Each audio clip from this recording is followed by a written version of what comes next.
I like the other format. Out of the limelight. I know, me too. You were on the left side of me. Although it was a little crowded there. Sure was. I mean, the one you we mean usually here? have in here with the big I table. think the only reason is that it was set up for that, and when I came in, they said that they didn't have the table mics tonight, so we had to revert back to this. Technology rears its ugly head again. Every opportunity, technology. Strategic planning? Mm-hmm. Yes, it's in there.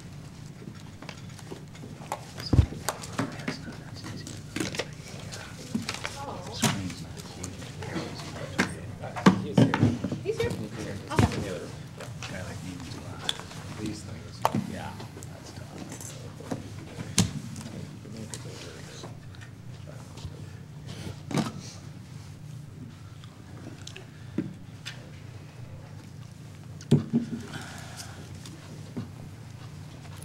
Hey, thanks, John. Pass these out.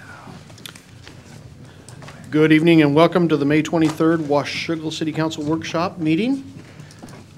Ms. Forsberg, would you call the roll, please? Sure. Councilmember Coaston? Here? Councilmember Shoemaker? Here? Councilmember McDaniel? Here. Councilmember Delavar? Present. Councilmember Greenlee? Here. Councilmember Morris? Here. And Councilmember Russell? Here. Okay, do we have any members of the audience that would like to speak this evening before council gets going? Wow, okay. Wow. Seeing none, agenda bills, Public Works. Mr. Dunn. Yes, thank you, Mayor Guard. Public Works has one agenda item for discussion tonight, and that's to set a public hearing for our 6-year transportation improvement plan. And this is our annual update. We do this every year. We're also in the process of working on our capital facility plan update as well. So all of these projects are basically related to our 2005 capital facility plan, and there are some new ones on the list as well. But with the capital facility plan update, all of you will have a chance to score each of the projects. I'm handing this out last minute because there are 2 projects added to the list that weren't in the agenda packet. And the reason for that is because we're looking at possibly getting some funding next year for those 2 projects. One is 34th Street, and we may get a Safe Routes to School grant for that project, which DOT would supply substantial design work for. And then the other was the 32nd Street and Evergreen Way intersection improvements. And found out last Friday at RTC that there may be some funding for some intersection projects. So that's why they're on the list right now. And so we are just asking to set a public hearing for the 20th. And I would just ask if you have any questions, please feel free to ask the questions now. Dave? Real quick, Jim, on the 34th Street curb gutter and sidewalk, where is that? It would be on 34th Street between Evergreen and J Street up towards Gauze School. And then we tie into that path running along 39th there by the high school as well. Okay, That's down by Smead's Tavern. That's Yes. where that would start and go north. yeah. It's that area between, I think it's L and about almost W, I guess. I see people walking along there all the time, and that worries me. Along 34th there? Well, actually, it's 32nd at that point. Oh, okay. It doesn't become 34th until you get up, just before you make that bend to the east. Oh, yes, correct. This would be 2 blocks to the east. Of Schmeed's, from Evergreen north. Okay, so that's actually 32nd then, No. no? No, it runs on the back side of the golf Evergreen course, Highway, right? Where Smead's Tavern is, Right. right there at the railroad tracks, up to just short of Goss School, the hill overlooking Goss School. That's 32nd, then it becomes Stiles? No, you're on the wrong street. 34th. Oh, 34th, okay, over to the east. Yes, Correct. 2 All blocks right. east of Okay, 'cause I 32nd, live yes. on 34th up there. Yeah, there's Different 34th. Yep. Yes. Okay, gotcha. Thank you. Molly?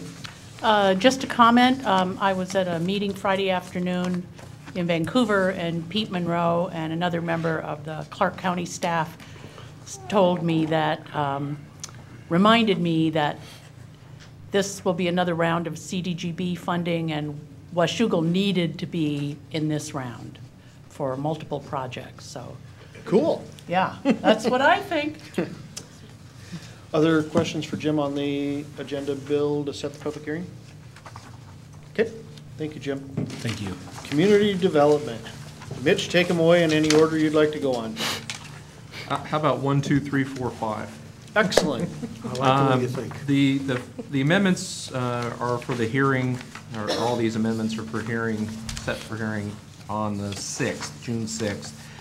We discussed these briefly last time we met in work session, and council wanted them to come back to them. So I'll just start with the text amendments. Again, this is an amendment to allow rezoning of industrial land without the requirement for design review, master plan, and concomitant rezone agreements.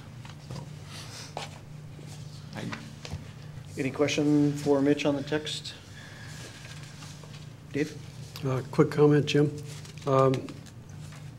I don't see any industry coming into that land, and so I think it's a good thing to convert it. What bothers me is that we seem to be converting a lot of industrial land into highway commercial and things like that. And my concern, I'm sorry, I'm talking to the wrong guy. Mitch. that's all right. My concern is that industrial development is much more remunerative for the city and for its residents than commercial business, highway commercial type things are.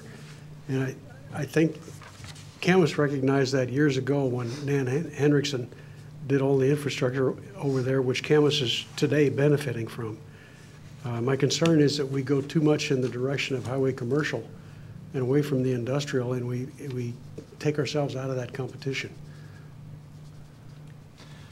As far as, and that, I think those are appropriate comments probably when we're looking at the Hamilton or the West End rezones, but for this amendment, and unless we're not taking them in the order, this amendment is really just to look at amending the comprehensive plan language for rezoning of industrial property to any other zoning designation. So there's the criteria for rezoning, and what this proposal, the proposed amendment would do, basically take out that design review criteria requirement and master plan requirement. And I like that because it's reduces bureaucratic hurdles, but this whole package raises the concern for me. Mm-hmm. And none of the sites that you cite in here raise that concern themselves, but taken as a package, I worry that we're walking away from the possibility of industrial development in Washougal, and that worries me. Well, and I think that I understand. I understand that. I mean, if we're taking industrial land and rezoning it to commercial, obviously we're going a different direction from industrial in those areas. If you look at least the way the analysis that I did when I looked at it, was I took the criteria for rezoning and the siting of those properties, and I said, is this property appropriately zoned as industrial? Is as heavy industrial in the case of the Hamilton, and light industrial in the case of the West End. And in looking at that siting criteria, I determined that no, I mean these are large properties with highway commercial frontage. They have that potential. They're outside of the port, Camas, Washougal jurisdiction. So, the port, in looking at its charge, is looking at their Steigerwald Commerce Center, another 120 acres out on the east end of their industrial port property. So I think that they're doing their job as far as creating opportunities for industrial growth within the city of Washougal. We also have areas that are in our urban growth boundary to the north that could look at possibly doing that as well. So it's not like we're taking, in this case, about 40 acres total, 45 acres total out of the industrial but we still have potential for another 120 out on the east end. We have another about 30 that's outside our city limits on that east end that hasn't been annexed into the city, that's industrial land as well. And we looked at that when we were doing this analysis, that, you know, we have 30 acres out on the east end that still isn't in the city, that has that potential to come back into the city. But it doesn't have the infrastructure at the current time to do that. No, So- it doesn't. But I like your proposal, especially this first one, because it reduces bureaucratic hurdles. We just came from a meeting in which Molly raised the point, how are we going to attract businesses? And one of the ways is we become less bureaucratic and more welcoming. We speed people through the process as opposed to hinder them going through the process. Molly, I think you made that point. Yes, I did. So I like what you're doing here.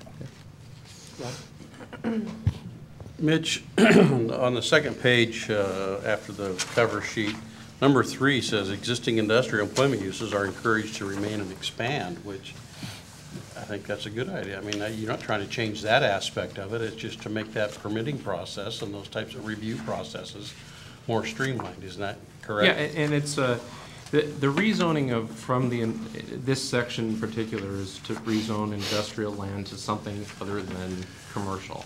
Other than industrial. So it could be commercial and it could be residential for that matter.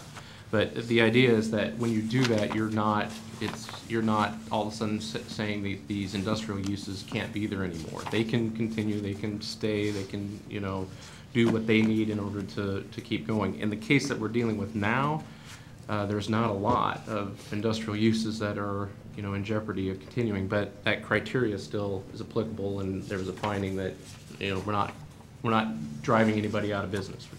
Where are we at on the inventory? Because I know I don't think we've talked about it for a while, but we had an inventory done, and, you know, there were some expectations from growth management that you had so many acres of industrial. Where are we at on that now? I can't give you a truly accurate number. I think that, because one of the problems that we have, especially when we were dealing with commercial, the county always said that we weren't looking at enough residential, but we had, or particularly multifamily, but we allocate a lot within our commercial districts to multifamily. So we kind of always start splitting hairs when it comes to that. But when you look at, when we did this in 2005, we were the only municipality that hit those numbers right on the dot. And so we didn't have to go back to the drawing board and figure that out. And we haven't had any shift, you know, from those numbers that I can point to that says, you know, now we're so far askew that we're not going to meet those marks by any means. So we should be totally, compliance. especially if you take into consideration what we already have out north of the city as well for the potential development. Thanks.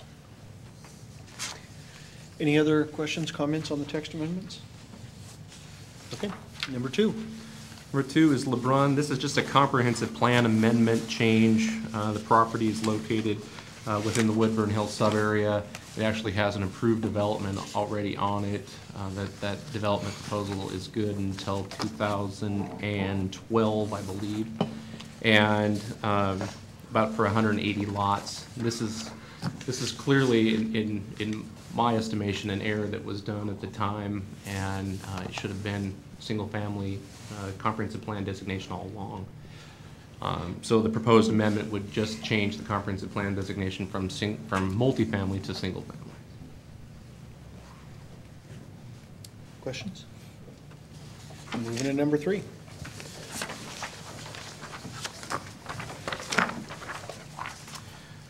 This is the port, Camas, Washougal, Parkersville.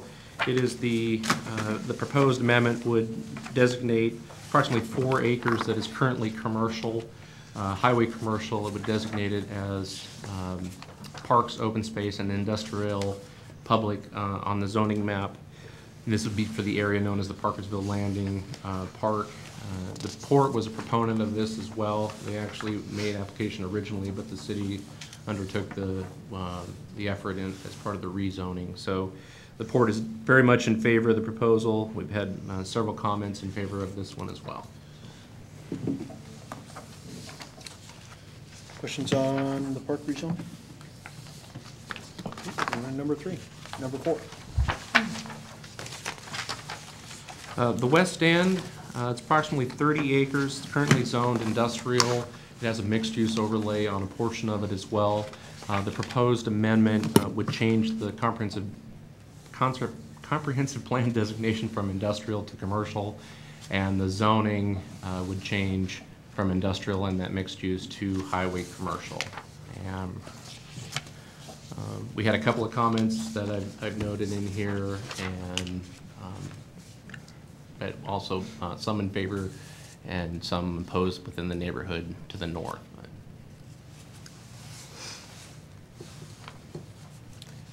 Questions on West End? You're moving right through.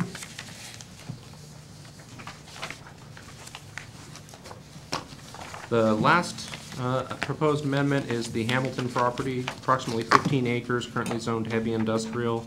I think we're all pretty familiar with this property. Again, the proposed amendment would change the comprehensive plan designation from industrial to commercial and change the zoning designation from heavy industrial to highway commercial. Again, we've had comments in favor of that as well, and that's the proposed amendment. Any comments in regards to the Hamilton property?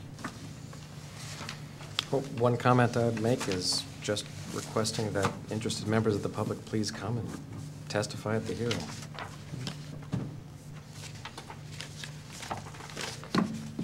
Okay. Mitch, thank you very much. Finance Department, resolution on public records.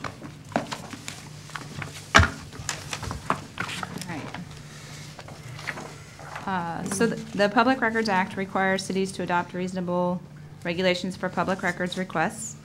And currently, we don't have a written adopted policy, but we do follow the act. So this would just be solidifying our policy on how we respond to public records requests, designating who the owner of it is, and some of those suggested policy requirements. We've run it through the Finance Committee and our city attorney and have incorporated those comments. So the recommended action would be to read the resolution by title only and pass and post in the usual manner. And I did notice that the resolution that's in here says the council does ordain as follows, so that will be changed in the council packet on the 6th.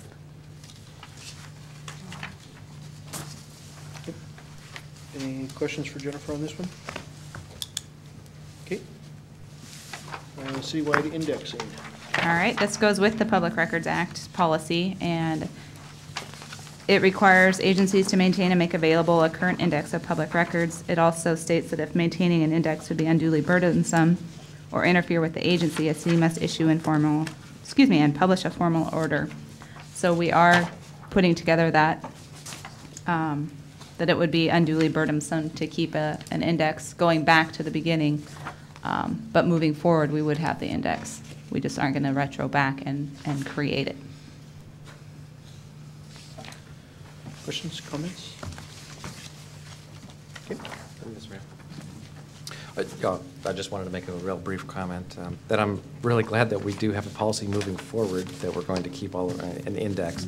So at the very least, the intent of the law is going to be upheld from this point forward, and we also recognize that it would take extreme man-hours to correlate everything going backwards, which I think we can all recognize as a significant burden, but thanks.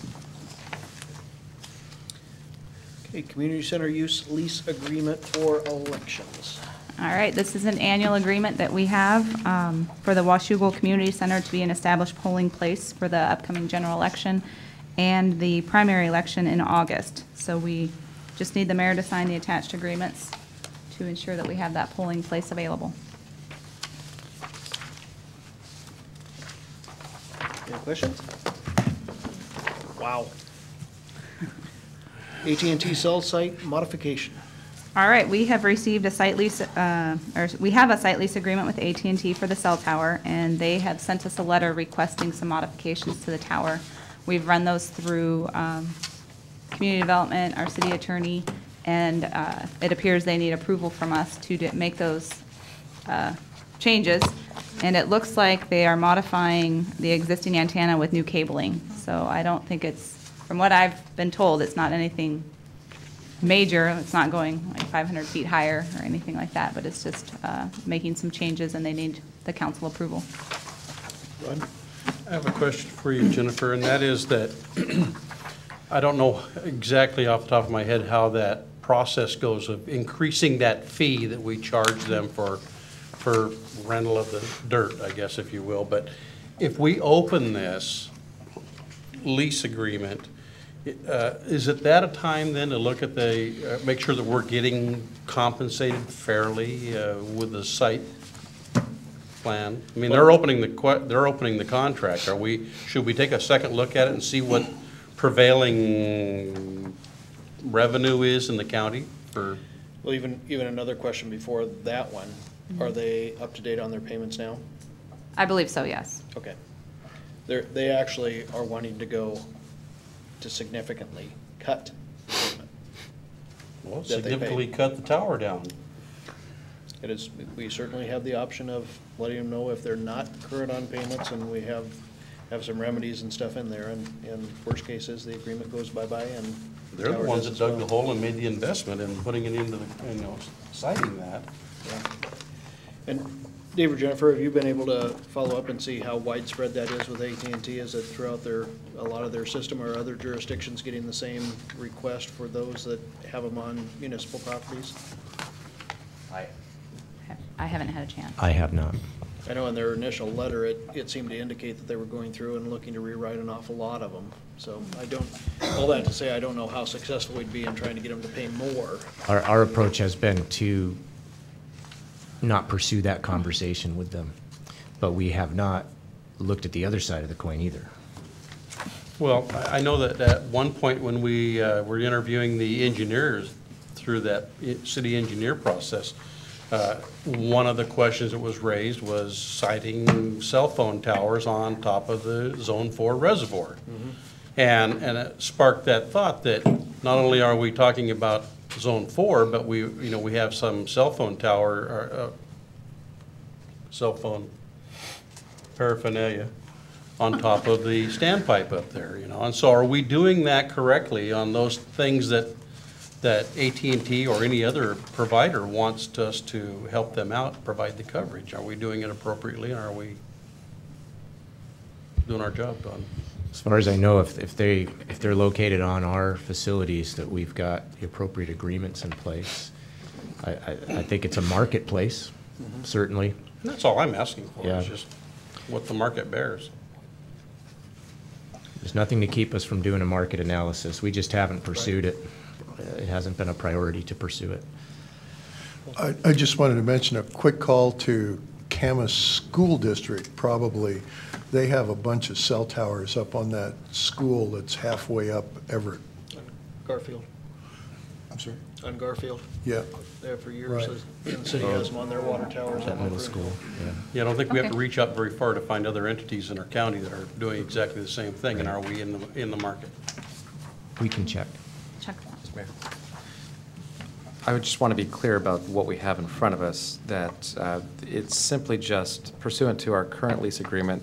They're asking, they say if there's any changes to the existing structure, they have to pass it by us. So we're basically checking off on that. But from what I see, there's no discussion about changing the fees at all. Correct. Except that when you open that lease agreement up, do you then provide that door opening as if a union says, let's open the contract and talk? Well, now they open it up to, But that's not opening up the lease at all. It doesn't change the lease one iota from what I see.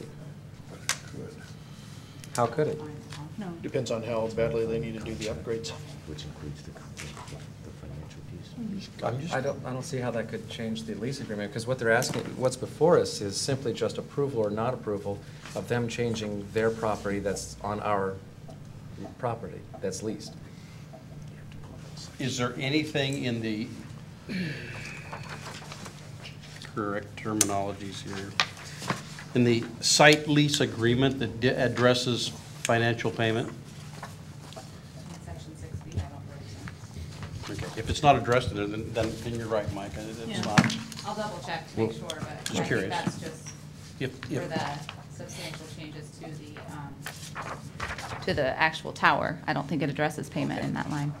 and I, But I'll verify and make sure.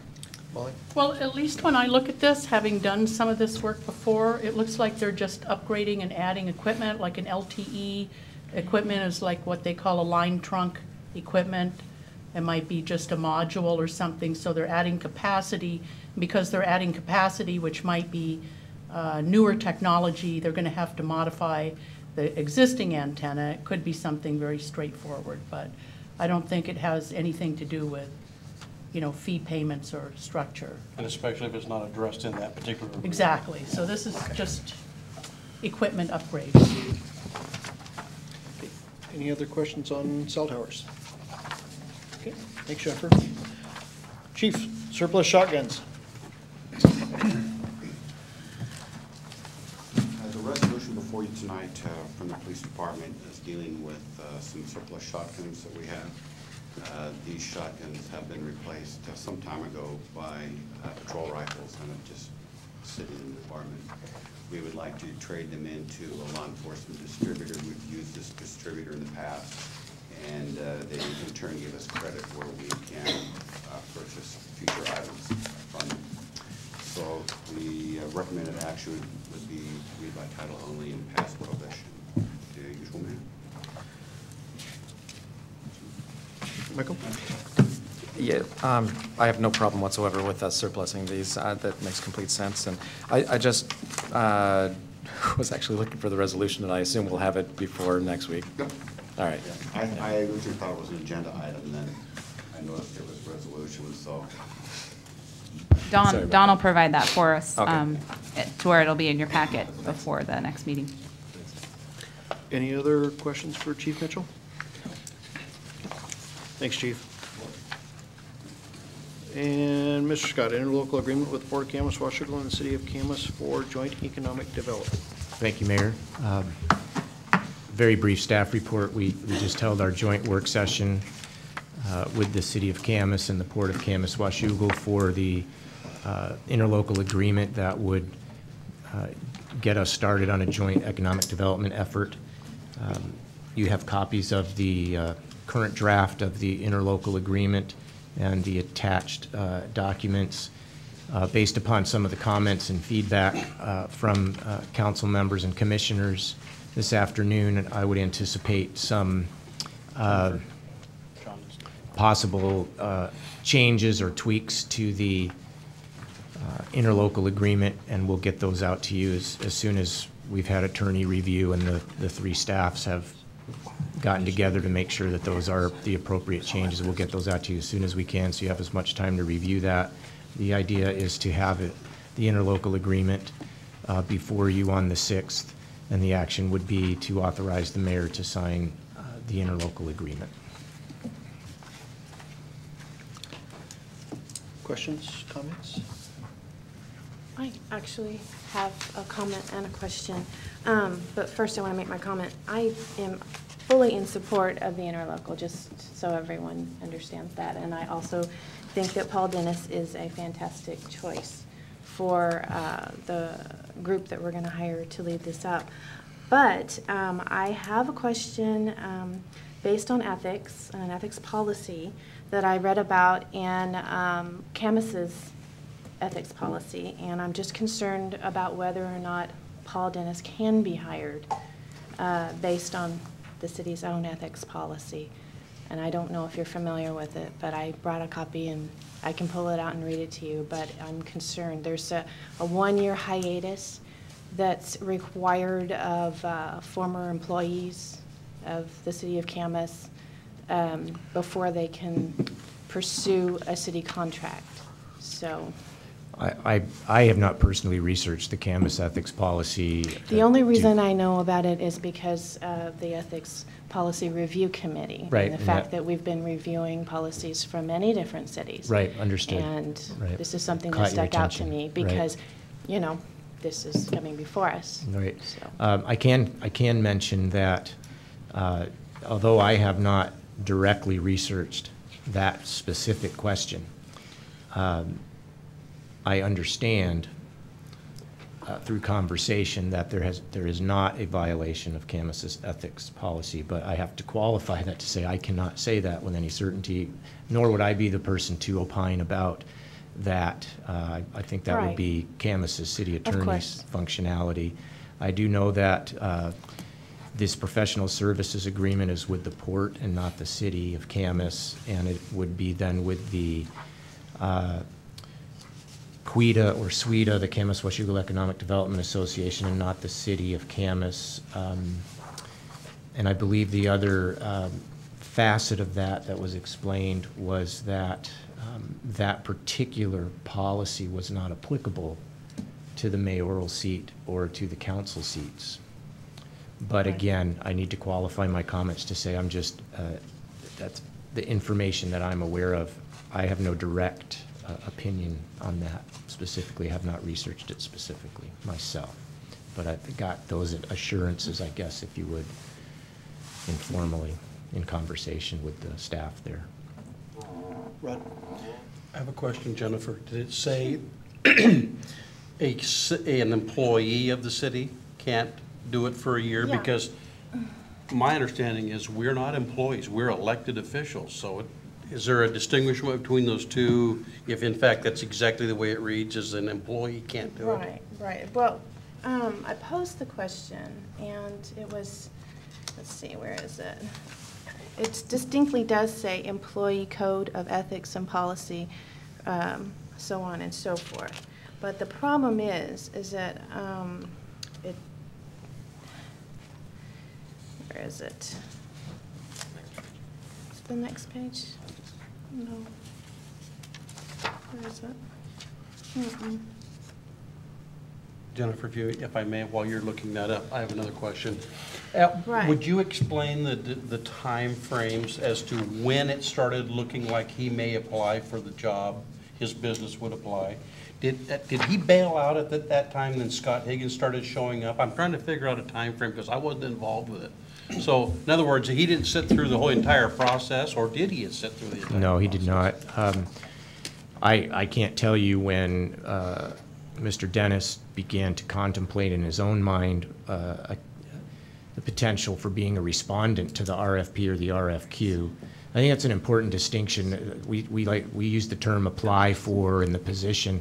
There's no job application. It's not an employee-employer relationship. It's a contract or professional services relationship. Right, and that's where the legal stuff gets a little complicated. Right. But I just want to make sure that this is beyond reproach as far as I'm concerned, because we've been down this road before. We were dinged in an audit where, an auditor said, yes, indeed, your policy does apply to elected officials. So I just want to make sure that everything is, and I realize it probably wouldn't really affect Washougal per se, and I know that the choice isn't really coming before the council. This is really a Right. But I would be happy to pose the question through Lloyd and ask him to communicate back to me an opinion from their attorney. Right, I because believe I'm they have perfectly one. fine if they don't have a policy for their elected officials, then that's fine. We're working on ours. We're going to bring something forth. We've got something in the works, and Right. that's fine too. And a lot of other cities do have ethics policies that do apply to elected officials. I just, I just want to clear it all up and make sure that, I thought Councilman Delapar had some great questions concerning it, because most of us don't, it appears. Right, and I It found didn't it, appear. and I can And read it so when I started real asking quick. questions, then I started getting Right. a lot more information about it, and that's why I'm asking the timeframes and Sure, all of that. absolutely, And if that's- absolutely. And I Okay, can- I their, can- their I can- code is specific. It says, no former employee, so indeed, shall, during the period of 1 year after leaving city office or employment, participate as a competitor in any competitive selection process for a city contract in which he or she assisted the city in determining the project or work to be done or the process to be used. So it's pretty Right. plain, Yeah. but however, That's a fairly classic term or section of a policy that basically says you can't, as a city employee, craft an RFP, resign your position, right. and then respond to the RFP. That would be an extreme example of that That's my type concern. of a scenario, right? Not And- that that and- has occurred, but it is Right. my concern. I will certainly follow up, and it would be my hope to have an email or something that could get forwarded to you that would clarify that issue. Camus's perspective. And then to answer Councilman Morris's question, what I can tell you is that I can't remember exactly the time. I'd have to go back and check that. But there was a very distinct moment in time, if you would, where not only Paul, but also Lloyd removed themselves from the planning committee and from any work on this particular issue.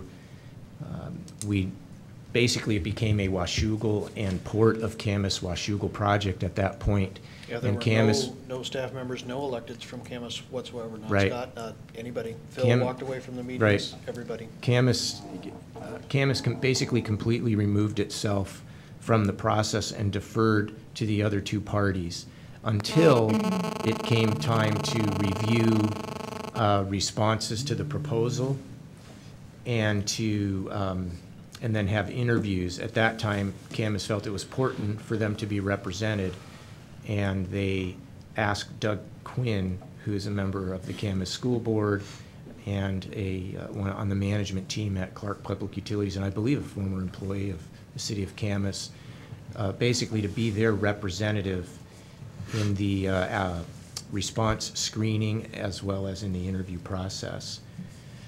And in fact, even in these last couple of weeks here, or week or so, as we've been working on the interlocal agreement, it's primarily been Dave, Rip, and myself that have worked on this. We have forwarded materials to Lloyd, and he has simply forwarded them along, except for the fact that the Camas city attorney, as you would expect, reviews the interlocal agreement just like Don does that for us. I can't remember exactly, what month or day or week of the month it was, because we didn't meet every week or anything, but there was a distinct time when that participation ceased to exist. It was after a joint session. It was definitely after a joint session in Camas where all three parties were there, because Paul was there and was serving as Yeah, I mayor. remember that. Mark? Thank you, Mr. Mayor. Well, the agreement and the big picture was still being discussed this afternoon about this interlocal agreement, where we want CUITA to go, and so on and so forth. And what gets a little murky is the fact that legally speaking, everything lines up exactly legally, where we can say, well, so-and-so claims that this is satisfied here, this is satisfied here, the employee ethics code doesn't apply to the mayor, so it's all good. Well, lobbyists do the same thing in D.C., and we all know the stories of Jack Abramoff, et cetera. It's very rare that you can ever have enough of the lines all linking together where it's ironclad, where you can prove the case in court. The big challenge is the court of public opinion on some level. And when we congratulate ourselves about how above reproach everything is, I think we do ourselves potentially a disservice here. The reality is the mayor was part of the initial formation of this. The reality is he is going to personally benefit from this. It may have gone through the appropriate legal channels to be removed enough, just enough, so that he can legally do this. But certainly the intent for a lot of the ethics policies that we've reviewed on the Ethics Policy Review Committee, as well as other ones that are out there that we didn't review that I know that do exist, the intent behind a lot of this is you don't create something or not part of something, creating something which creates the demand for your own services. Which brings me to one point I want to make about this that I don't think really has been brought up that much. And I just wanted to throw it out there today. And that is, there is the possibility, I'm just saying there's the possibility that the very need for the CWEDA is in part due to the fact that we have an expert already part of the formation of it, who says, hey, I know this business, I know that we can do this, I know that we can do a better job than the CREDC, and because of that, or because of the persuasive discussions that the mayor may have had with the respective jurisdictions. Perhaps that was instrumental in making sure that we do have the CWEDA. So on some level, the public is going to have to determine whether or not that was a factor. Maybe it was, maybe it wasn't. I think that it's difficult to separate those out, especially from the man on the street's point of view. It's difficult to separate those out and to say there isn't some sort of, well, the word was cronyism, and that's really sort of the best word to use for this. But having said that, that's just a point there. I have some other issues with the ILA that I'll come back to later. You have issues that we didn't bring up today? Please bring them up. No, seriously, this is going back to attorneys. That's what the meeting was for this afternoon at 4 o'clock. Well, in case there wanted to be discussion on the points that I just raised, I didn't want to, run over other people's thoughts if they needed to discuss it. It likely won't satisfy those who are doubtful that there wasn't cronyism or anything else in this. I can tell you that the meetings that precipitated even Mayor Dennis, myself, and Commissioner Lampton to get together to begin talking about our own local EDC were called by myself. I think if you went backwards, Paul pretty much wasn't even in favor of them at the first two meetings, but you're only going to have myself, Mayor Dennis, and Commissioner Lampton to ask about those. And a lot of that reluctance had to do with his position on the executive board and with CREDC and the job that they do, and was a little bit in the doubting mode of if we need that or if we could do it on our local level here. So where the impetus of it came from, you're welcome to look back on my website from elections. You're going to find it all the way back there. It's one of the first items that I started bringing out in 2009. And I don't recall that Paul was involved in my election, so. But if you've got items on the interlocals, certainly bring them up, because that's I do. truly what I do. what the conversation was meant to be today, so that everybody Right. could be there and know what changes we were making. We were sort of running out of time down at the courthouse, and there was one item that I wanted to bring up for discussion amongst the council. On section number 4, under scope, item number C, it's on the next page, so it's next to D, if you will.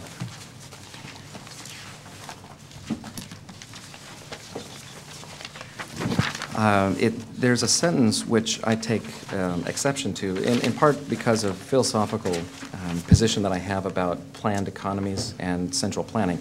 And the sentence states, while all sectors of the economy should benefit, retail, office, services, and high technology, retail businesses and businesses with the potential of providing high-paying jobs and diversifying the economic base are the primary focus.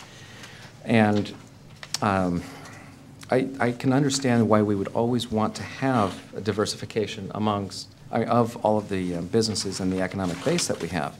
That's always a good thing. The thing that bothers me is that if we have a focus which attempts to divert, or should say attempts to balance some of those economic factors, and attempts to say, well, we have enough of these types of jobs, we don't want to have too many whatever type of job it is, at whatever point that is, and we need to start balancing things out. If we have that type of focus, we might lose out on the best solution, the market solution. Maybe the best market solution we have is to have, pick one industry, pick one sector of that industry, and maybe that's the best thing we could have here. Maybe we need to be known as the small town movie capital of Clark County. Whatever it happens to be, if that is the industry that is most successful because of where we are, because of the unique things that the city has, we wouldn't have that diversified economic base. My main objection is if we go after the diversification only, I mean, granted, it's a great thing to have a diversified economic base because then you have a better chance to weather the movie industry having a downturn. And that makes complete sense. And I'm fine with the understanding of the wisdom of that. The problem is that if we as the governmental authority are putting in place a push to make sure that we have the diversification, we potentially lose out on the best solution possible that the market could bring to us. Dave?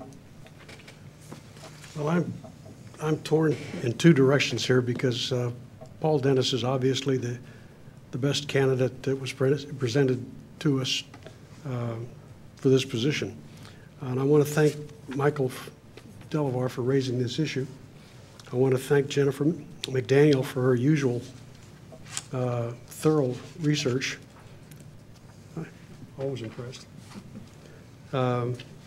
I noticed that when this issue was first brought up, the response was that no laws were violated in the hiring process. That seems to me to be a rather low standard for ethical conduct. I think a better standard is the avoidance of the appearance of the conflict of interest. And in fact, most of the policies, ethics policies that I've seen use that as a standard, avoiding the appearance of conflict of interest. The process that we've used has not met that standard and therefore exposes us to the charge of cronyism. Thank you, Mr. Mayor. Other comments on the item? Paul? On diversification, Greenlight Portland and the Portland Development Commission have created a list of 6 target industries which range from solar cells and wind power to textiles, to include Columbia Sportswear and Nike, among others. And as part of that, Portland is now generally thought of as maybe the 4th city in the fashion industry after New York and Los Angeles, and then we can argue about who's number 3. That's part of what they've done in terms of talking about diversification. But it's also true, and both Greenlight Portland and Portland Development Commission certainly understand that even though automobile manufacturing is not on their list, that if Ford Motor wanted to build an assembly plant anywhere in the state of Oregon, they would jump through hoops to make that happen. So it's not, those lists never, in fact, they're explicitly not exclusionary. The reason for doing what's called cluster development is probably the classic example is the Silicon Valley in the South Bay area in California, and also in Austin, Texas, is that there's kind of a critical mass that takes place when you get engineers and those kinds of people together that takes place, so that you're probably not going to have a computer design firm of significant size located in Peoria, Illinois, because that's not what they do there. On the other hand, with Caterpillar there, if you wanted heavy equipment or heavy engineering, that's a great place to go because it all feeds on itself. And that's the general thought on cluster development, but it's never intended to be exclusionary. It's always, you're looking for synergies, you're looking for ways to multiply your capabilities. The other thing I think to understand about, I was involved early on in the work that leads to the request for proposal. I've been working on this for more than a year. But I have not been part of once the advertising went out, that was my last contact with the process. I was frankly a little surprised when Paul Dennis and Cascade Pacific were named as respondents. I hadn't expected that. And I admit that once I thought about it, I said, you know, that seems a little odd, but then on the other hand, I can't think of anyone who is alive and active today who's done more for economic development in East Clark County than Paul Dennis. I mean, I can think of 4 significant employers that he really brought to Clark County, and Fisher Investment is only one of them. And in many cases, those initial contacts were brought to the city of Camas and to Mayor Dennis by the CREDC. The way to think about the CREDC is they bring the prospect to your door, but it's the job of the city, or in this case with the help of the Camas-Washougal Economic Development Agency, it's our job to close the deal. CREDC can't do that. They can do a lot of things that let Royce Pollard talk to the people at SEH in Japan, but they can't close the deal. That's up to Royce. And frankly, to Pat McDonnell and the other people in the city. So my own feeling is that there's no one who has a better record in East Clark County than Paul Dennis. And I'm glad that his interest is in basically playing in a little bit larger arena, that instead of just Camas, it will also be Camas and Washougal and the Port District, which effectively doubles the size of his playing field. So the more I thought about it, the more I'm thrilled that Mayor Dennis or Paul Dennis wants to play in our game, because at one point, there was a significant, I mean, he had an opportunity to go to work for CREDC. And so for him to want to stay here and work with us, I think that's a tremendous opportunity for us. Other comments, questions? Dave, do you want to, at some point outside the meeting, talk with Michael as far as the items on the piece that he had there in order to get that with the port, and see if we want to change some language in that area? Sure. Okay. Okay, professional services agreement with Organizational Consulting, Inc. Thank you, Mayor. Council, this is for a professional services agreement for Organizational Consulting, Inc. to come alongside Trevor and Joanne doing our strategic planning process.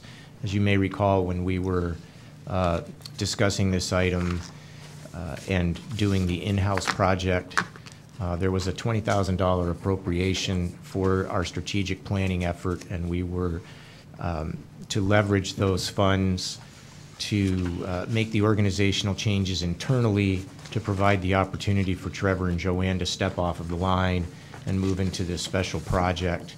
And one of the things that we talked about was having a couple points of check-in with a strategic planning expert from kind of outside of the organization, just to come alongside them and review product that they had developed with that expert eye to give input and advice and basically quality control for our effort. And so this professional services agreement is implementing that approach. So we continue to have an in-house approach with a modest expenditure here out of the budgeted funds for the project to get some expert review and advice for Trevor and Joanne as they move through. And there's the specifics of how, exactly what the firm will be reviewing for us are in the professional services agreement. Just a couple of questions. I realize this is a very small amount of money, but was this company organizational, whatever they're called? Organizational Consulting, Inc. Yeah, how were they chosen? I mean, I've never heard of them. And was this a request from Joanne and Trevor that there be sort of a counter check, a check to their efforts? This was part of the administrative design from the beginning that the mayor and I discussed as we kind of chartered in our mind how this project would go. and that we would have some check-ins. I don't know per se that Trevor and Joanne's requested a review. They're amenable to a review and are looking forward to the review. The principal of Organizational Consulting, Inc. is Betsy Williams, who is former department director at Multnomah County, a former department director for Eugene, former assistant city manager for the city of Vancouver, and a former organizational consultant who has done strategic plans for multiple agencies, and I would consider to be a strategic planning expert. And so we basically solicited her to find out whether she could provide a modest review for us that would be within our budget, and she was able to do that. So that's the process that we used. We went out and asked an expert that we're aware of and that we would trust to provide a really excellent service for us.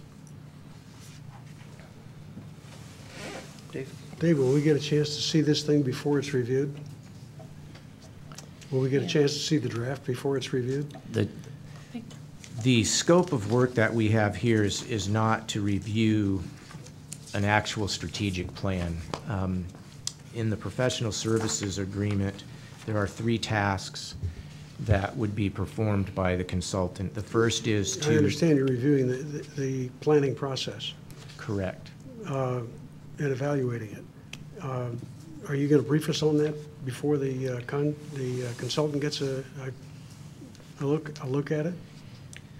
I think that while the consultant is performing the review, we will have a workshop. I think we had a workshop scheduled for... It was scheduled for tonight. It was scheduled for tonight, but because of the joint meeting and the economic development item, we postponed it to a subsequent, so we'll be meeting on it, I guess, next month, June 13th, maybe. I think it's the second workshop in June. Last Monday in June is Trevor and Joanne are coming in to give an update on the process. And thank you for watching over us in that regard. I don't know how my colleagues feel, but I'd really like to see this thing before it goes to the consultant.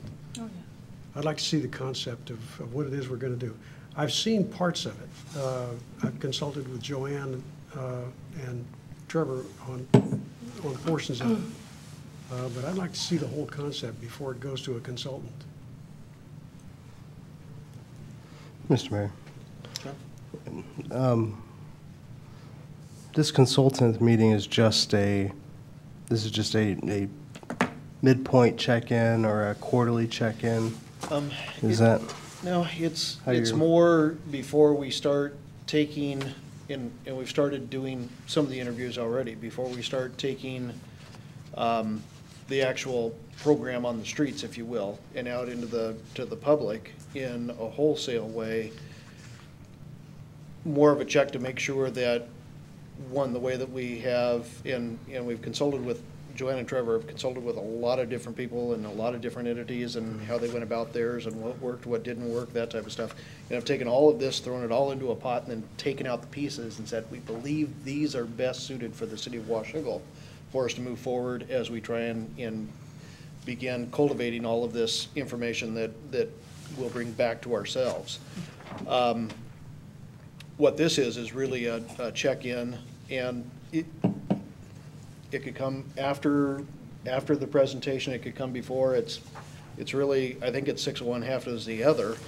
I think the feeling is we would just as soon have somebody look at that and say, yes, you're not missing any big pieces, you're going about this right, you're going about it in a timely fashion, you're going about it in the right order of ways of doing things, that type of stuff. Our thought was to try and get that done prior to it coming to the council, so at least it's in as good a form as we can get it from an expert's point of view and from the research that we've done, so that we're not coming to you with one thing and then turning around, coming back and saying, okay, that timeline we gave you, we're changing that a little bit, or we're changing our tact of how we're going to go out into the public, or we're changing certain pieces of it. That's really what the check-in is, and we've talked about, do we need multiple check-ins? Do we need 1? Do we need 5? Do we need 3? Do we need it midway? Do we need it at the end? And I think the consensus of us was really, it's most important before we go out, just to make sure that we're asking the right things, we're doing it in the right order. We've got all of the stakeholders in there. We've got the groups that we can identify. We haven't forgotten the realtors. We haven't forgotten the developers. We haven't forgotten the churches. We haven't forgotten any of those pieces. So that's kind of where this got to. The scope of services provides for 3 check-ins. One of them is upfront, and it is to review the public engagement campaign along the lines of what the mayor was just referring to. That's a $600 chore.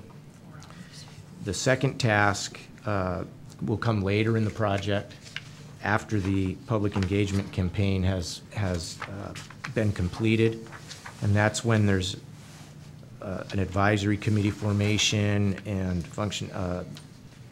some additional steps are anticipated. That product hasn't been completed yet by Trevor and Joanne. They're going through this first step first. We would do that, and then we would check in with the consultant, and that is the biggest piece of this, $1,800. And then toward the end, there's a implementation plan and performance measure component to the plan, and the consultant would review that, and that's a $600 chore for the sum total of, and then there's $200 in estimated expenses for a total of $3,200. So these things will happen at multiple points, but one of them, because we've already kind of begun the campaign process, we really would like to get the reviews quickly as we can. I think we have a document we could send out right away. We have an update workshop scheduled, which will cover everything that they have to date and update the council on the project completely. It'll be more than, I would assume, more than just the public engagement campaign review. There'll be some additional things that they'll talk about. We can send out what they have on the public engagement campaign review right away, and that would be the only task that would be completed in the short term.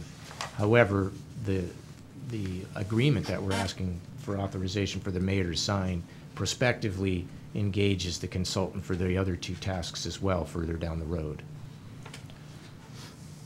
No, I was just going to say, you know, when you look at the project description, it's pretty clearly outlined here, as well as the timeline. So, and the timeline is relatively specific. It has some boundaries on it as far as dates. So, maximum of 20 hours total is what I calculated. So. Right. Yeah. A quick review. Trevor and Joanne crafted the scope. I sense some resistance to sharing this plan with us, so I'll ask for this. I'd like to see the mission statement. This whole effort grew out of a request for a mission statement. Mission statement is not something that you get a cluster of people together from a community of 14,400 people and say, what should we be doing? That's something that we define in-house. And we do it based on our knowledge of what the community needs and a variety of other things. But I'd like to see the mission statement, because that's the centerpiece of this entire effort. If we don't get that right, the effort's been a waste. Mr. Mayor. John? Councilman Shoemaker, I don't sense any resistance to share information with us. I think what they're trying to say, at least what I heard, was that they're going to have a time along the process each way to check in with council and to share that information with us.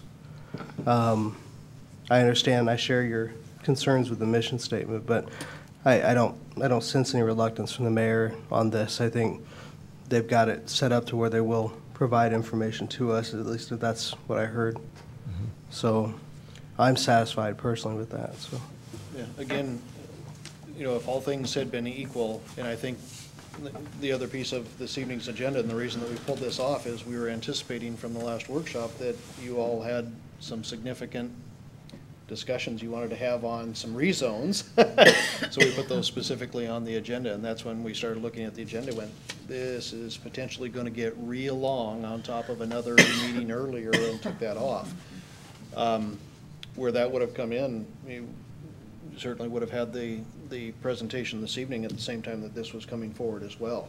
Again, there's no mysteries to it, there's no secrets to it, anything else. It's just an effort to keep the process moving, keep Joanne and Trevor going, but they can certainly do that as well. Like I said, they have started some of the interviews with a number of people within the community, business people within the community. I think they've completed all of the interviews and some follow-ups with all of the department heads and the departments themselves. So there are still things that they're working on, and their hands are certainly full. So it doesn't bother me to bring it either way. One clarification I do want to make sure and make though, Dave, this effort, the strategic planning effort, didn't grow out of a mission statement. The strategic planning effort is something, again, that I've been talking about since campaign over almost 2 years ago, of getting that moving, getting that going forward, that type of stuff. And one of the things, if you all remember back to a couple of meetings that we've had, you know, two of the things that I tend to run away from are discussions on let's rewrite the mission statement or let's change our logo. Because they just go on forever. And I think you and I share some of the same concerns on those, in that they get too long, they become a vision statement, they become, you know, something else other than what it was, and you just keep chasing your own tail. And at the same time, I just assume we get to work and get moving on those sides. But from my side, the strategic planning effort didn't come out of anything else other than the fact that we don't have one, and I think that we're at a bit of a crossroads with this community, as many are, of really being able to say, what are we, what do we want to be, and how are we going to get there, and how are we going to do it. So I like your confidence in strategic planning, having been a strategic planner for many, many years. However, I think that the mission statement is the prerequisite for the strategic plan. And therefore, I'd like to make sure we get that one right. And I certainly don't want to, I understand what Councilman Russell is saying. And I agree with him. I don't want to hold up the process, but I sure would like to take a peek at that mission statement. Well, I think you're discussing with Joanne the formation of that whole mission statement, correct? Yes, and we were talking about the concept at that time and things that should be included. I haven't seen what came out of that discussion. Let's make sure she gets back with I'll you. follow up with that. Yep. By the way, it was a wonderful discussion. We had a very frank exchange of ideas, covered a lot of ground, got a lot of ideas on the table. And like any good councilman, I left and let them do their work.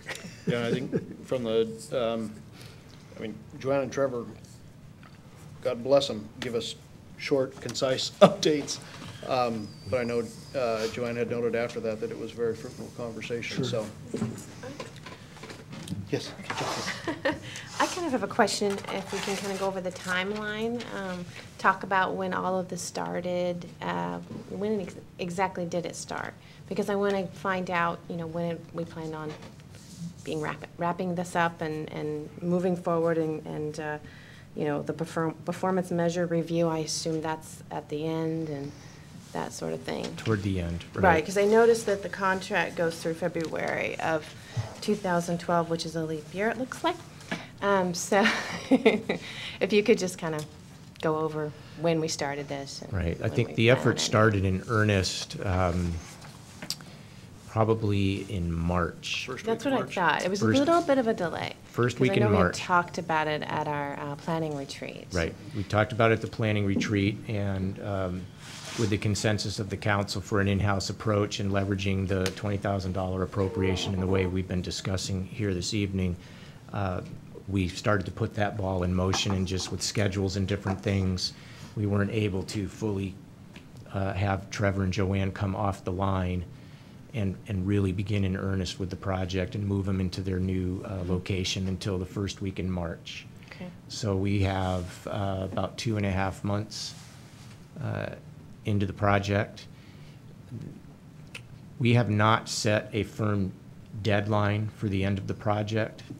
The mayor and I have been more insistent on having a quality project a thorough project and have focused on the outcomes that we want to see in the global sense for what this project would be, and haven't imposed you need to be done by the end of the year.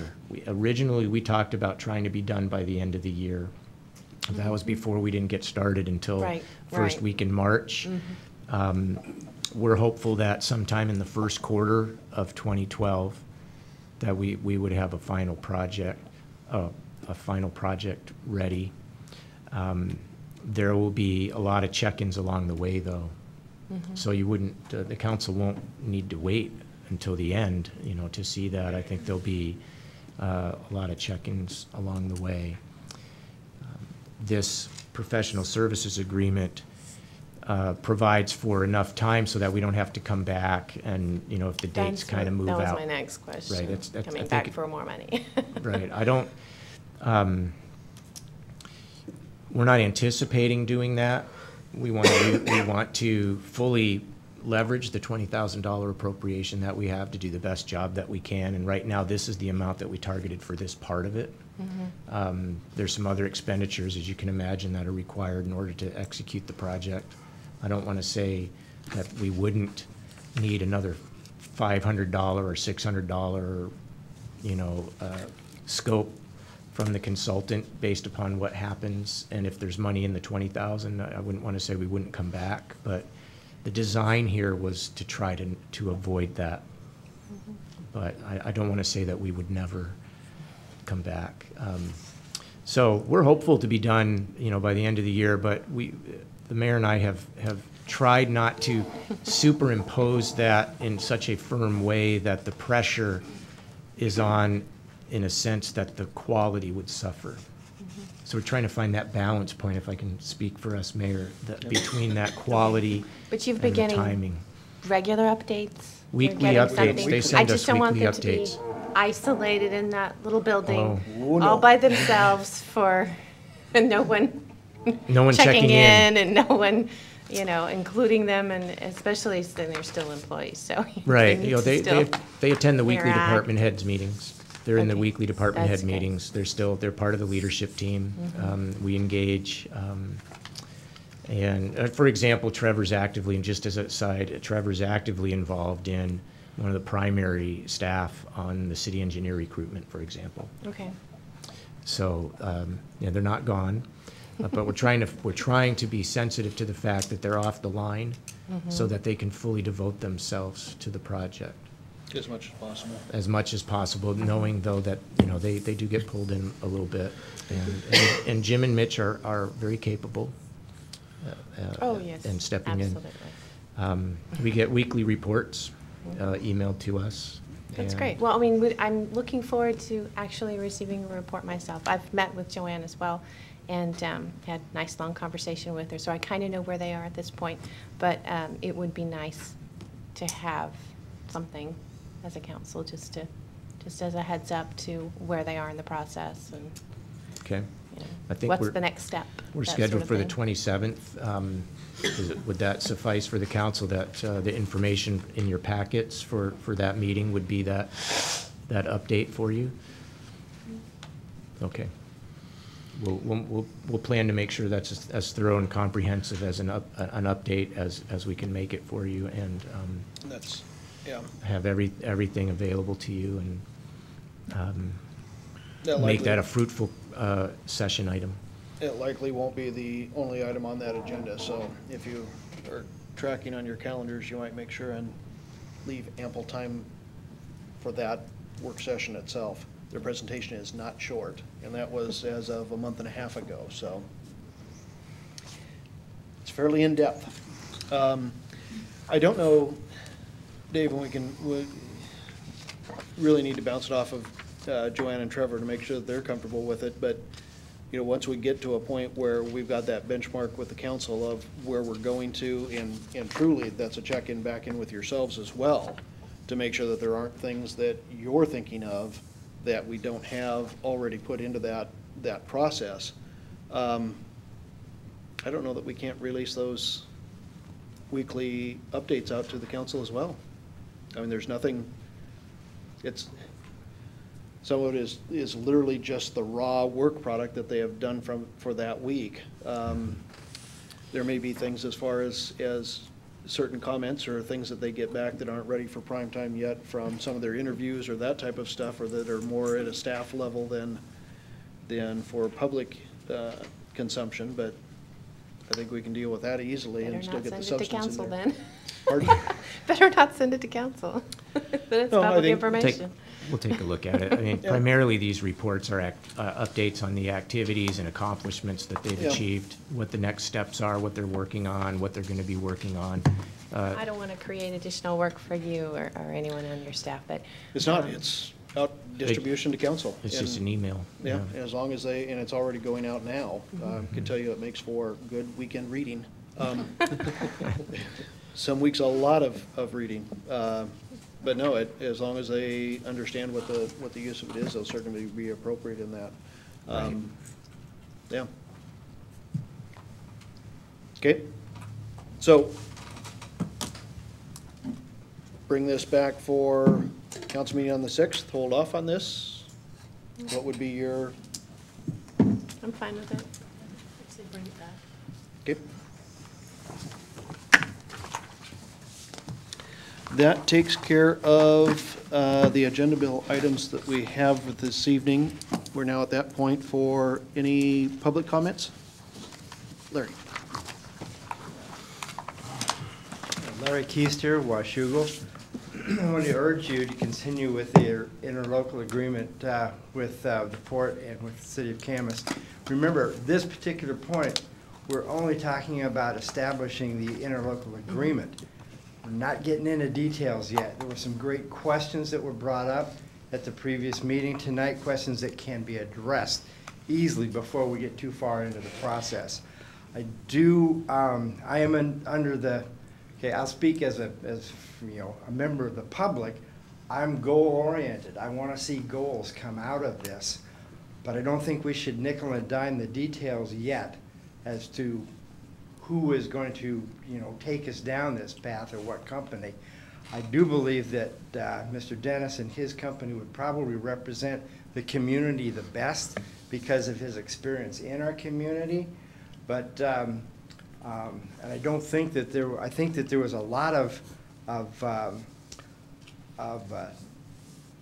caution made that it was done appropriately.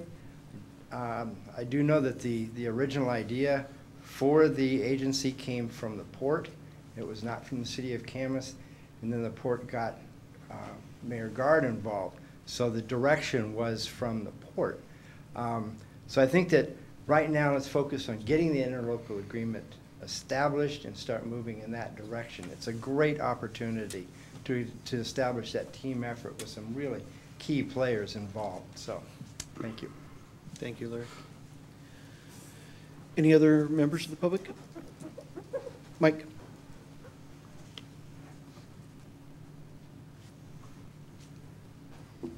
Good evening, Mayor, Council. I'm Mike Reinhardt. Excuse me, I need a drink of water. 39521 Southeast Evergreen Boulevard, Washougal. I'd just like to reiterate on the rezoning that you're doing on the west end. I think it's very important for the city and the public that we do go through with all of that. I did work on the west end on the north side of the highway for some time, and it's made a lot of progress. And as you know, in prior times it was going to become a junkyard. If things hadn't changed, it was already established as a junkyard. There hasn't been any industrial production there for decades. The railroad spur's been gone for a long time, so there's no reason for industrial when everything's being used as commercial now. As far as across the highway on the south side, the acreage is close. As you probably are aware, some people weren't at one time. About a third of the sawmill of Hamilton Brothers Lumber Company was already zoned highway commercial and planned at one time for the motel and another restaurant by Red Lion. They decided that this was the wrong area, and that's why it was sold. And I've been involved in the majority of that for 35 years now. The planning was actually done in some ways. We all knew the sawmill would go someday. I've worked with them since 1970. I used to be the timber buyer. I've also been a consultant for about 40 years now. For at least 25 years, it's been planned that eventually it was going to have to change. Ecology, aesthetics, goals for the public would all change it. We all knew that. So I'm hoping that this acreage that is surrounded by highway commercial has been, plus, as I mentioned, about 8 acres of it was already highway commercial, and a lot of the city didn't know that. Most of you didn't know that a few years ago. We had that changed clear back in the 60s. So it's been commercial for a long time. The mill just happened to use it. Nobody objected. The mill was very productive since the 1950s. As you know, it isn't productive anymore. We only have one sawmill left in this county. And that may be it. And that's the wrong area for a sawmill. But it's a great place for the city to improve in the future, and that's why I have always recommended that eventually it become highway commercial. Do you have any questions, comments? Thank you. Thank you, Mike. Any other members of the public? Martha?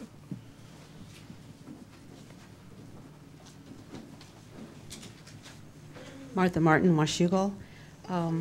First, just a small correction for Mitch, and I know you don't know you said this. You said industrial public for the park to be rezoned to. I think you meant institutional. I know.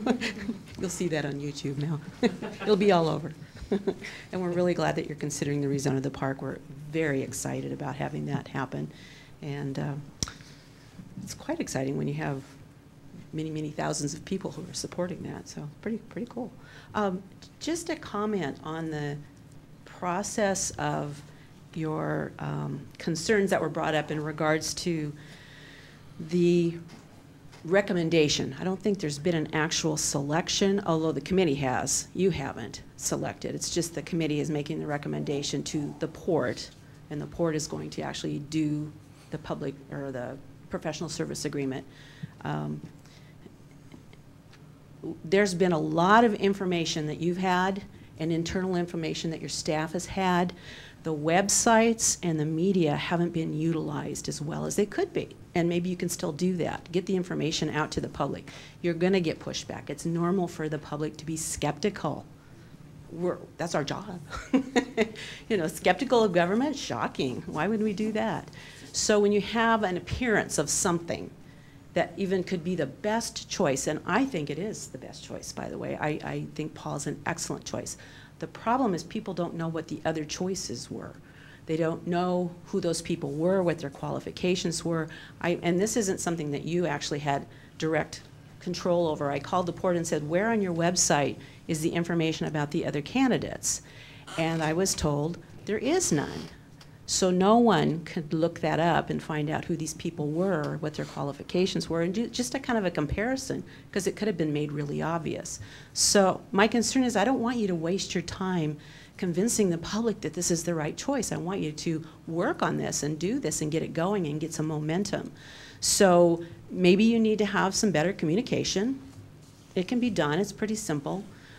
Getting quotes accurate into the media, not using the word selection, but actual recommendation. I think the port also had something on their website that was not quite accurate, and they had to kind of backtrack that a little bit. It's hard to build that trust with your public. There's been a lot of problems. It's easy to lose trust and so hard to gain it. And you want this to move forward. You want everybody to move forward. This is a huge thing to have all three entities working together. You don't want to have any barriers. So remove them. Remove the barriers. And the best way to remove a barrier is to get communication and talk to your people and get those things out there. What was the process that was followed? Put it out there somewhere. Put it on your own website. How were these decisions made? Hey, put it out there. When you're talking about dates when people recused and removed themselves from meetings, none of your public knows that right now. That's really important to know. You want your community to support you. I know you do. I want you to support you. I think this is wonderful. Just know that this is normal. A question you could ask is, or say, is we acknowledge that this could appear to be a problem. Let's address it. Let's talk about it. Let's bring it out in the open, rather than push back and say, but he's the best guy for the job. I agree with you, but don't start with that. Start with, yeah, I can see how you could see it this way, and let us help you with that, rather than be defensive, because I want you to do well. I really do.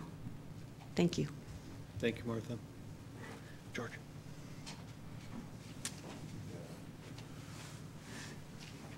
Good evening. George Cullen, Washougal. I don't know much about this rezoning thing that Councilor Delabar brought up, but maybe it'd be nice if there is a clause or isn't a clause, there should be a clause maybe, to say that Washougal is open for business. If you have to put your industrial complex here, we'll work with you. Rather than just, I don't know how in stone it is, but if flexibility would be great. Send at least the right message, maybe. I don't know. Councilor Morris made a good point with the AT&T.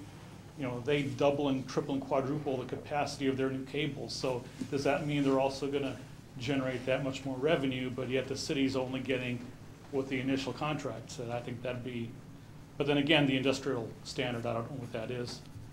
And Councilor McDaniel, everything seemed like ex-employee. I don't know Mr. Dennis, I've never met him. But you read something out of there from the city's own whatever rules that said leaving the office or employment. Well, not department head or employment. And the minute you said you read that office, does it define office? Is that an elected office, an appointed? Could open up a can of worms there. Was it used previously by the city of Camas? Did they adopt it from a standard format that other municipalities have adopted, and how were they interpreted? Might just kill it right there, or might realize, because everything seemed okay until you read that little clause in there. Office would be, I would assume, elected office. It's just up to interpretations. Thank you. Thank you, George. Any other members of the public? Mike? Mike Graham is 2868 West 9 in Washougal. One thing I heard a lot about, it's okay to bring it up, of course, is the Camus's policy of not taking an employee and feathering his own bed. One quick email to the city attorney of Camas will answer all your questions. He's an expert. He's sworn under the law to make sure Camas is following the law. If he says we're within the law, end of story, you're done. That's what you should do, in my opinion, rather than take council's time and get people worked up over an issue which is no bearing. Because I really think you're going to find that he's not an employee, and that they've already been vetted this issue. Believe me, I'm sure they have. But one quick email to an attorney would tell you that. Thank you. Thanks, Mike. Any other members? Okay. I have no items for this evening. Mr. Scott? Nothing. Okay. Council comments. John? Nothing. Rod? Just a quick update, Jim, on Zone 4. Where are we at? They've started excavating. They have the construction road in, and they've started laying some of the water line. Some of the water line was, the placement was changed slightly. They didn't want to get it into the ditch line and affect the stormwater. But Zone 4 is going according to schedule at this time. How about East Street? East Street as well, we have, most of the underground is done, completely done. We are hoping to get the west end grind inlay completed well within maybe 3 weeks to a month. So we're looking at that getting completed. And then the north side, they're working on curb, gutter, and sidewalk removal right now. So once the curb, gutter, and sidewalk is poured and placed, then we'll get that north side done of East Street on the east side, I guess you would say, the northeast side. And then we'll move traffic over to that side once that's paved. And then we'll be able to work on the south side at that point. But the plantings are in, stormwater facilities are in, at least on the west side, so that's. When I came into your office today, would you also explain, I asked you about the water lines that were put into place, but you described that there were no problems with the sewer lines, and to go through that process real quickly for us. Yeah, sure. We did install a new water line. It was a World War II surplus steel line that was in place before. And with that water line and with the new storm line, we crossed some sewer lateral lines, which could have been disturbed. So we are going to TV those laterals and just make sure that everything's tight before we get the paving in.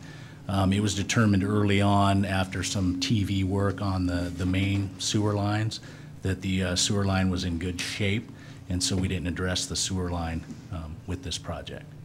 Okay, thanks. I think their plan was from last week's meeting to start today on the demolition of curb and sidewalk to the north side. I believe they completed the demolition today of the entire north side. At least it appears that way down to 32nd. So they're moving. Yeah, they're moving right along, getting close. Some more questions about E Street. I'm curious, I noticed that Frontier is out there moving cable. Seems to me everybody else was Johnny on the spot to get that done. Are they a little tardy on this? You know, generally speaking, they're the last ones to get their line off the pole. We've had some other experiences like that. I'm not sure if I would consider it tardy, but they're generally the last ones. And the last ones to get their line off the pole generally have to move the pole, so. How did you know it was Frontier? It is on the truck. They actually do have signs on their truck, which is a good thing. We haven't had any holdups though. And then the other question is, there at 18th between Los Dos and Coffee Connection, that street's been closed all day, and of course that's devastating for those two businesses. How soon can we get that reopened so that they can at least use their drive-throughs and their parking lot? I will definitely check with the project manager, but I don't want to speak for Wes at this point on what's happening out there. So great, I can thank send you an update on that. Appreciate it. Thank you. Michael? Thank you, Mr. Mayor. I did want to touch on one issue that was brought up earlier with regards to the legalities that we're dealing with. And when it comes down to interpreting legalities, I have perhaps a different take on this, and I just want to remind the council of, or mention to the council, a different understanding perhaps of legalities regarding any situation. As an airline captain, I've been with the airlines for 11 years, and as a captain, it's my responsibility to make sure that the airplane is airworthy. That's an FAA requirement. It's a shared requirement amongst several different parts of my company, but one of the things that we have to do is we have to review the discrepancies that exist and whether they have been filled out or whether they've been handled appropriately. Without going into any details, there have been several times in my career as well as colleagues' careers where there is a discussion point. How do you interpret this one provision that allows you to do this but not this, or this as long as this is met, and so on and so forth? And it all comes down to the interpretation of those very, very important, minute legalities.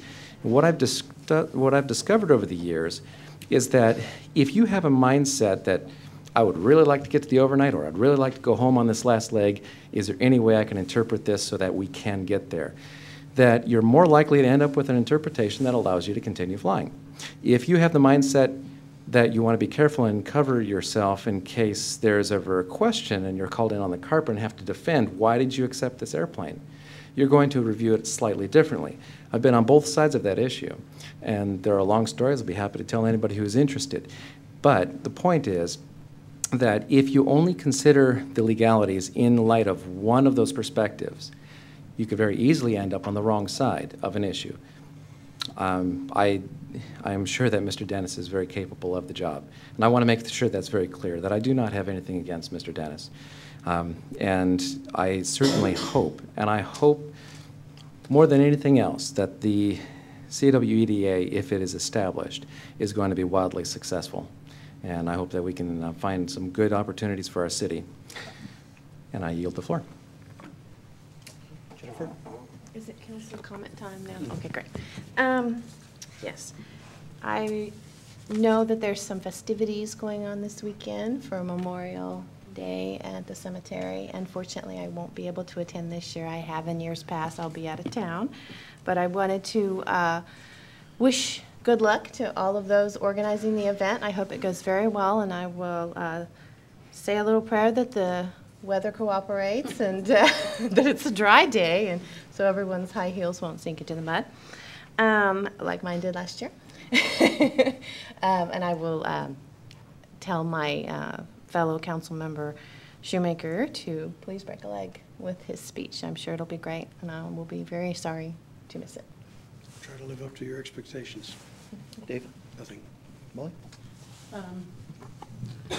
Yes, just a point, so Monday is Memorial Day, and there will be, as always, a great service and moving service and beef hot dogs. The cemetery board is very picky about that. So I will be there, and rain is forecasted, so, as usual.